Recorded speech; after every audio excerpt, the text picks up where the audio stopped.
either side. No different than my brothers here in Texas. I will posit to you that in 1860, fewer than 20% of Texans had slaves, and they didn't have to fight. They were exempt from fighting in the Civil War. And I'll be darned if I'm going to lose my life for them, or the guys that wanted to benefit from the booty of war from the North. And I'll bet there were similar sentiments here in Texas. The Veterans Memorial honors men and women that fought not to keep slavery. Those guys didn't fight. These good men and women fought for the other 46% of the issues, like states' rights, safety and security on the frontier, and so on. They seceded because the federal government broke its contract with Texas. And your concluding thoughts. Okay, great. They did nothing illegal. They didn't take up arms in the North until they were forced to when the North invaded the South. Let's not forget the U.S. was formed out of secession from England. Texas was formed out of secession from Mexico. And we have a long history of doing just this. Veterans Memorial honors not racists, not KKK members, not people who hated blacks. These more than 300 freed blacks in 1860 on more than 20,000 slaves themselves. Some of them registered right here in this area. This memorial is not about slavery. It's not about supporting the KKK or anything like that. And that Veterans Memorial will stand for another 153 years if this Yankee has anything to say about it. God bless Texas. God bless the United States of America. Thank you.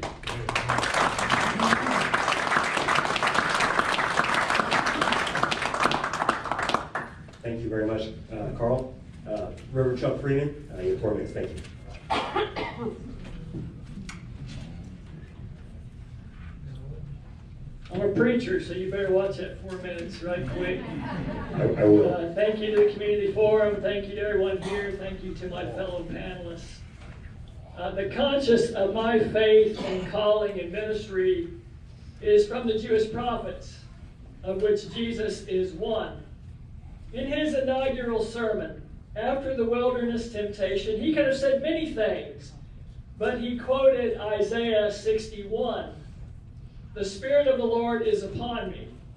He has anointed me to preach good news to the poor. He has sent me to proclaim release to the captives and recovery of sight to the blind, to set at liberty those who are oppressed, to proclaim the acceptable year of the Lord. At the end of the Reconstruction period, a movement began throughout the South to build monuments ostensibly to memorialize Confederate soldiers. These monuments were not about sweet, sentimental honoring of the fallen. This was a clever smokescreen for a graphic and ominous warning.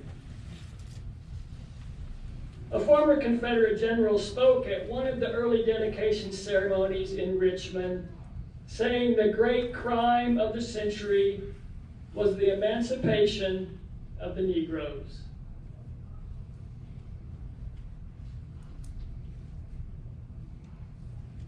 And more than 50 such monuments were erected at courthouses around the state of Texas.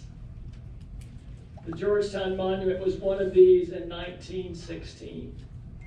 Now, were these locations coincidental? Why courthouses?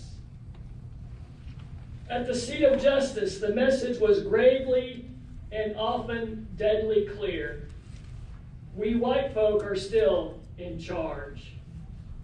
We still hold your dignity and very lives in our hands. The Equal Justice Initiative has found that 275 documented lynchings in Texas from 1885 to 1940. And these are not the acts of a few, or might I say numerous, bad apples.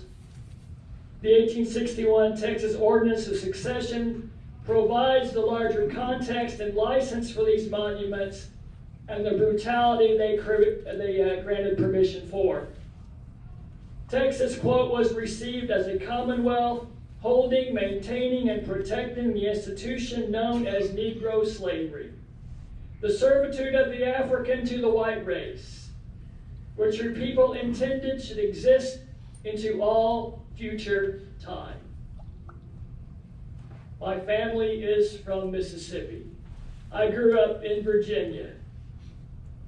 I went to school in the city where Robert E. Lee is buried and been to Lee Chapel many times. I understand and I know this twisted culture. As St. Paul confessed, when I became a man, I gave up childish ways. As a minister called in the spirit of the prophets for the sake of the oppressed, I can do no other but to call for the removal of this symbol of intimidation from our county courthouse square. Thank you.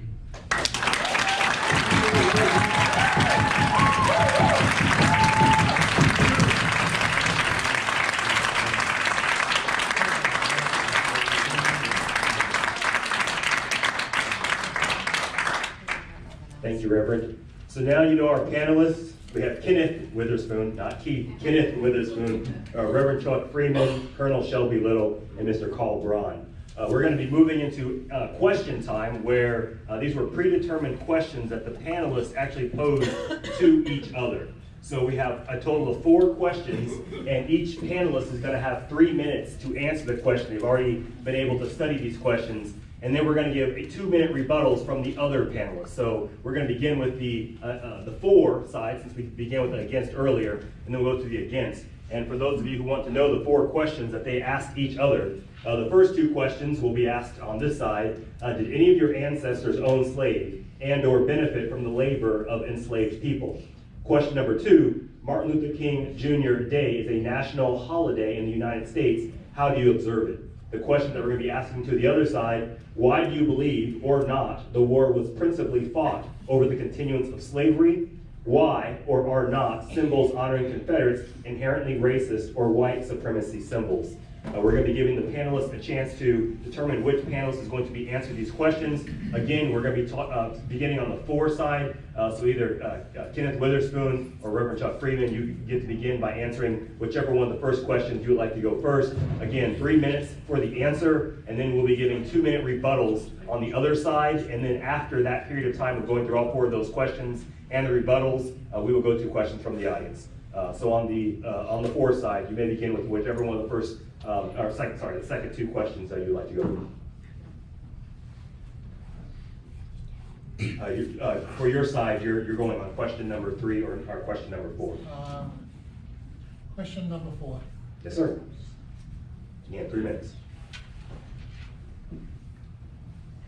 Okay, I spoke about the difference between Confederate and the Confederacy, and the question is concerning whether or not the symbols are inherently racist, and we make them racist. Okay, a cross is not inherently a threatening thing unless it's on fire and surrounded by people in white robes and hoods. Many times people ask me this, and they ask me, what can they do? And I say, you know, the only thing that I've never heard is, I never hear that this does not represent me. I never hear somebody say, stop. Okay, based on my experience, I will tell you that I work with a lot of reenactors, and if a skinhead were to come into a reenactment camp,